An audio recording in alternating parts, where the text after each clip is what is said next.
ಏನ್ ಹೇಳ್ತೀರಿ ರಾಜ್ಯದ ಜನರಿಗೆ 13 ದಿನದ ಬಳಿಕ? ಮೊದಲನೇದಾಗಿ ಕರ್ನಾಟಕದ ಎಲ್ಲ ಮಹಾಜನರಿಗೆ ಗಣರಾಜ್ಯೋತ್ಸವದ ಹಾರ್ದಿಕ ಶುಭಾಶಯಗಳನ್ನ ಹೇಳ್ತಾ, ನನಗೆ ಆಗಬಾರ್ದಾದಂಥ ಒಂದು ದುರ್ಘಟನೆ ಆಗಬಾರ್ದಾಗಿತ್ತು. ಆದರೆ ಪ್ರಾಣಾಯಾಮ ಅಂದರೆ ನಾನು ಯಾವ ರೀತಿ ಒಂದು ಕೊನೆ ಹಂತವನ್ನು ನೋಡಿ ಇವತ್ತು ಬದುಕಿನಲ್ಲಿ ಹೋರಾಟ ಮಾಡಿ ಇವತ್ತು ಬದುಕಿ ಮತ್ತೆ ಹೊರಗಡೆ ಬರ್ತಾ ಇದ್ದೀನಿ.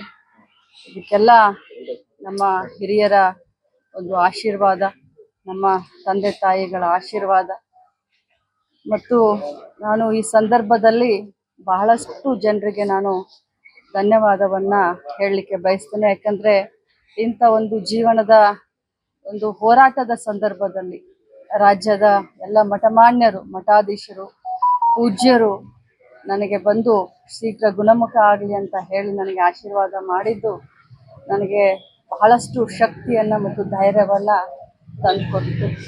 ಜೊತೆಯಲ್ಲಿ ನಮ್ಮ ರಾಜ್ಯದ ಮುಖ್ಯಮಂತ್ರಿಗಳು, ಸಚಿವ ಸಂಪುಟದ ಎಲ್ಲ ಸದಸ್ಯರು, ವಿಧಾನ ಪರಿಷತ್ ಸದಸ್ಯರು, ಎಲ್ಲ ಶಾಸಕರು, ಹಾಲಿ ಮಾಜಿ ಶಾಸಕರು, ಮಂತ್ರಿಗಳು, ಉಪಮುಖ್ಯಮಂತ್ರಿಗಳು, ನಮ್ಮ AICC ಜನರಲ್ ಸೆಕ್ರೆಟರಿಗಳಾದಂಥ ಸುರ್ಜೇವಾಲಾ ಅವರು ವಿಶೇಷವಾಗಿ ನನ್ನ ಆರೋಗ್ಯವನ್ನು ಹೇಗಿದೆ ಅಂತ ವಿಚಾರಿಸಲಿಕ್ಕೆ ಇಲ್ಲಿಯವರೆಗೆ ಬಂದು ನನಗೆ ಧೈರ್ಯವನ್ನು ಹೇಳಿದರು. ಅವ್ರಿಗೂ ಕೂಡ ನಾನು ಧನ್ಯವಾದವನ್ನು ತಿಳಿಸ್ತೀನಿ. ಜೊತೆಯಲ್ಲಿ ನನ್ನ ಪುಣ್ಯವೋ ಏನೋ ಗೊತ್ತಿಲ್ಲ, ರವಿ ಪಾಟೀಲ್ ಅವರು, ವಿಜಯ ಹಾಸ್ಪಿಟಲ್ನ ಎಲ್ಲ ಡಾಕ್ಟರ್ಗಳಾಗಿರ್ಬೋದು, ಸಿಬ್ಬಂದಿಗಳಾಗಿರ್ಬೋದು, ನನಗೆ ಒಂದು ಕ್ಷಣ ಕೂಡ ಇಂಥ ಒಂದು ದೊಡ್ಡ ಅಪಘಾತ ಆಗಿದೆ, ಇಂಥ ಒಂದು ಇಂಜುರಿ ಆಗಿದೆ ಅನ್ನೋದನ್ನ ನನಗೆ ಒಂದು ಕ್ಷಣಕ್ಕೂ ಕೂಡ ಡಾಕ್ಟರ್ ಎಲ್ಲಿದ್ದಾರೆ, ಒಂದು ಕ್ಷಣಕ್ಕೂ ಕೂಡ ನನಗೆ ಆ ಒಂದು ಭಾವನೆಯನ್ನು ತರಲಿಲ್ಲ. ನನಗೆ ಕ್ಷಣದಲ್ಲೂ ನನಗೆ ಧೈರ್ಯವನ್ನು ತುಂಬಿದ್ರು. ಅವರೆಲ್ಲ ಸಿಬ್ಬಂದಿಗಳು, ಎಲ್ಲ ವೈದ್ಯರ ತಂಡಕ್ಕೆ ನಾನು ನಿಜವಾಗ್ಲೂ ಧನ್ಯವಾದವನ್ನು ಅರ್ಪಿಸಲಿಕ್ಕೆ ಬಯಸ್ತೇನೆ. ಕ್ಷೇತ್ರದ ಎಲ್ಲ ನನ್ನ ಗುರು ಹಿರಿಯರು, ಮತದಾರರ ಬಾಂಧವರು ಪ್ರತಿನಿತ್ಯ ಪೂಜೆಯನ್ನು ಮಾಡಿ ನನ್ನ ಒಂದು ಆರೋಗ್ಯ ಬೇಗ ಸುಧಾರಣೆ ಆಗಲಿ ಅಂತ ಏನು ಬೇಡ್ಕೊಂಡ್ರು, ನನ್ನ ಭಾಗ್ಯನ ಏನೋ ಬೆಳಗಾವಿ ಗ್ರಾಮೀಣ ಕ್ಷೇತ್ರದ ಎಲ್ಲ ಜನರಿಗೆ, ಜಿಲ್ಲೆಯ ಜನರಿಗೆ, ರಾಜ್ಯದ ಜನರಿಗೆ ನಾನು ಧನ್ಯವಾದ ಹೇಳ್ತೀನಿ. ಜೊತೆಯಲ್ಲಿ ನನ್ನ ಕುಟುಂಬ, ನನ್ನ ತಾಯಿ, ತಮ್ಮ, ನನ್ನ ಸೊಸೆ, ನನ್ನ ಮಗ, ಅಕ್ಕ ತಂಗಿಯರು, ಎಲ್ಲ ಮಾವಂದಿರು ಬೆನ್ನಿಗೆ ನಿಂತು ಧೈರ್ಯ ಕೊಟ್ಟರು. ಜೊತೆಯಲ್ಲಿ ತಮ್ಮೆಲ್ಲರ ಸಹಕಾರ ಕೂಡ ನನಗೆ ಸ್ಫೂರ್ತಿ ಆಯಿತು ಅಂತ ಹೇಳ್ತೀನಿ.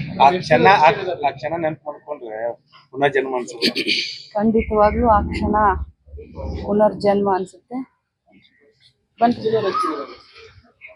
ನನಗೆ ಡಾಕ್ಟರ್ ಎಷ್ಟು ದಿನ ಹೇಳ್ತಾರೋ ಅಷ್ಟು ದಿನ ರೆಸ್ಟ್ ತಗೊಳ್ಳೋಕೆ ಮನಸ್ಸಿದ್ರು ಕೂಡ ಜವಾಬ್ದಾರಿ ಬಹಳ ಇದೆ. ಮಾರ್ಚ್ನಲ್ಲಿ ನಾವು ಬಜೆಟನ್ನು ಮಂಡನೆ ಮಾಡಬೇಕು. ರಾಜ್ಯದಲ್ಲಿ ಮಹಿಳಾ ಮಕ್ಕಳ ಕಲ್ಯಾಣ ಇಲಾಖೆ ಬಹಳ ಒಳ್ಳೆಯ ರೀತಿಯಿಂದ ಕೆಲಸ ಮಾಡ್ತಾ ಇದೆ. ಈಗಾಗಲೇ ನಾನು ವಿಡಿಯೋ ಕಾನ್ಫರೆನ್ಸ್ ಮೂಲಕ ನಾನು ಕೆಲಸ ಮಾಡ್ತಾ ಇದ್ದೀನಿ. ಅವರು ನನಗೆ ಇದಾದ ಮೇಲೆ 2 ವಾರ 3 ವಾರ ನನಗೆ ರೆಸ್ಟ್ ಅಂತ ಹೇಳ್ತಾ ಇದ್ದಾರೆ. ನೋಡೋಣ ಎಷ್ಟು ದಿನ ಆಗುತ್ತೋ ಅಷ್ಟು ದಿನ. ಮೇಡಮ್, ಈಗ ನಿಮ್ಮ ಅಪಘಾತದ ಮೇಲೆ ಸಾಕಷ್ಟು ಸಂಶಯಗಳನ್ನ ವ್ಯಕ್ತಪಡಿಸಿದ್ರು, ಅಂತವ್ರಿಗೆ ಏನು ಹೇಳ್ತಾರೆ? ನಾನಂತವ್ರಿಗೇನು ಹೇಳಲಿಕ್ಕೆ ಬರೋದಿಲ್ಲ. ಸ್ಟೋನ್ ಹಾರ್ಟೆಡ್ ಅಂತ ಹೇಳ್ಬೋದು, ಅಥವಾ ಹಾರ್ಟ್ಲೆಸ್ ಪೀಪಲ್ ಅಂತ ಹೇಳ್ಬೋದು. ಸಾವುನಲ್ಲೂ ರಾಜಕಾರಣ ಮಾಡುವಂಥವ್ರಿಗೆ ಉತ್ತರ ಕೊಡುವಂಥ ಅವಶ್ಯಕತೆ ನನಗಿಲ್ಲ.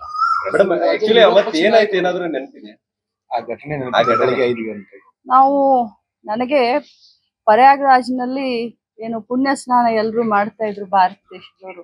ನಮಗೆ ವಿಶೇಷವಾಗಿ ಸಂಕ್ರಾಂತಿ ಅಂತಂದ್ರೆ ಎಲ್ಲರೂ ಹೊಳೆಗೆ ಹೋಗಿ ಸ್ನಾನ ಮಾಡುವಂಥದ್ದು ಒಂದು. ಅದರಲ್ಲೂ ನನ್ನ ತಮ್ಮನ ಮನೆ ದೇವರಾದಂಥ ಹಟ್ಟಿಹೊಳಿ ವೀರಭದ್ರೇಶ್ವರನ ಹೊಳೆದಂಡೆ ಮಲಪ್ರಭಾ, ಅಲ್ಲಿ ಬೆಳಗ್ಗೆ ಪುಣ್ಯ ಸ್ನಾನ ಮಾಡೋಣ, 7 ಗಂಟೆ ಒಳಗಡೆ ಕುಟುಂಬ ಸಮೇತ ಎಲ್ಲರೂ ಹೋಗಿ ಪುಣ್ಯ ಸ್ನಾನ ಮಾಡೋಣ. ಯಾಕಂದ್ರೆ 7 ಗಂಟೆ ನಂತರ ಆದರೆ ಜನ ಎಲ್ಲ ಸೇರ್ತಾರೆ, ನೀರು ಒಂದು ಸ್ವಲ್ಪ ಕಲಕಾಗ್ತಾವ ಅಂತ ಹೇಳಿ ನಾವು ರಾತ್ರಿ 10ವರೆಗೆ ನಾವು ಡಿಸೈಡ್ ಮಾಡಿ ನಾವು ಬರೋಕೆ ಹೋದ್ವಿ. ರಾತ್ರಿ 10ವರೆಗೆ ಇನ್ನು ಎಸ್ಕಾಟ್ಗೆ ದಿಢೀರಂತ ಡಿಸಿಷನ್ ತಗೊಂಡಾಗ 10ವರೆಗೆ ಏನು ಸಾವಕಾಶ ಹೋಗೋಣ ಅಂತ ತಮ್ಮ ಹೇಳಿದ್ರು ಕೂಡ ಸಾವಕಾಶ ಹೋಗೋಣ ಅಂತ ನಾನು ಹೇಳ್ತೀನಿ. ದುಡ್ಡಿತ್ತು ಕಾರಲ್ಲಿ ಅನ್ನುವಂಥದ್ದು ಗಂಭೀರ ಆರೋಪ ಮಾಡ್ತಾರೆ. ಈ ಆರೋಪಕ್ಕೆ ನಾನು ಉತ್ತರ ಕೊಡ್ಲಿಕ್ಕೆ ಹೋಗೋದಿಲ್ಲ. ಅವರ ಬುದ್ಧಿ ಬ್ರಹ್ಮನಿಷ್ಠೆ ಆಗಿದ್ದಾರೆ. ಬುದ್ಧಿ ಎಲ್ಲೋ ಪಾಪ ಹುಡುಕ್ಬೇಕಾಗಿದೆ. ಯಾಕಂತಂದ್ರೆ ಇಂಥ ಒಂದು ಕ್ಷುಲ್ಲಕ ಆರೋಪಕ್ಕೆ, ಅದು ಕೂಡ ಈ ಒಂದು ಸಾವು ಬದುಕಿನ ಹೋರಾಟದಲ್ಲಿ ನಾನು ಎದ್ದು ಬಂದಿದ್ದೀನಿ.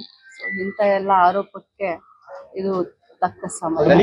ವಿಶೇಷ ತನಿಖೆ ಏನಾದ್ರು ಮಾಡಕ್ ಹೇಳ್ತೀರಾ? ಕಳೆದ 13 ದಿನಗಳಲ್ಲಿ ರಾಜ್ಯದಲ್ಲಿ ಏನೆಲ್ಲ ಈ ಫೈನಾನ್ಸ್ ಗಳ ಕಾಟ ಎಲ್ಲ ಇತ್ತು, ನೀವು ಆಸ್ಪತ್ರೆಯಲ್ಲಿ ಇದ್ದುಕೊಂಡೇ ಕರ್ತವ್ಯ ಪ್ರಜ್ಞೆ ಮೆರೆದ್ರಿ, ಏನ್ ಹೇಳಕ್ ಬಯಸ್ತೀರಿ?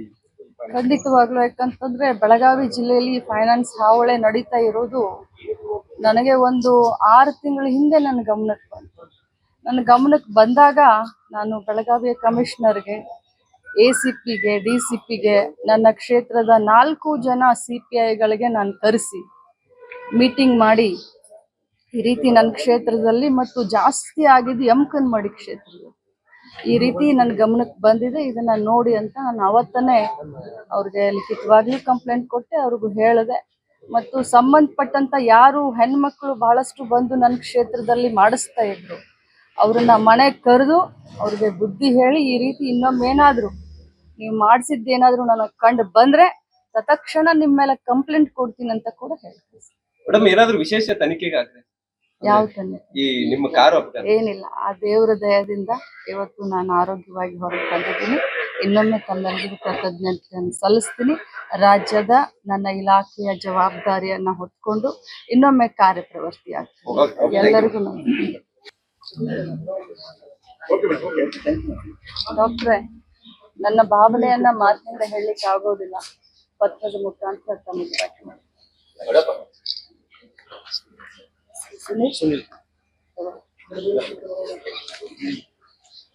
ಡಾಕ್ಟರ್ ಏನ್ ಹೆಸರು?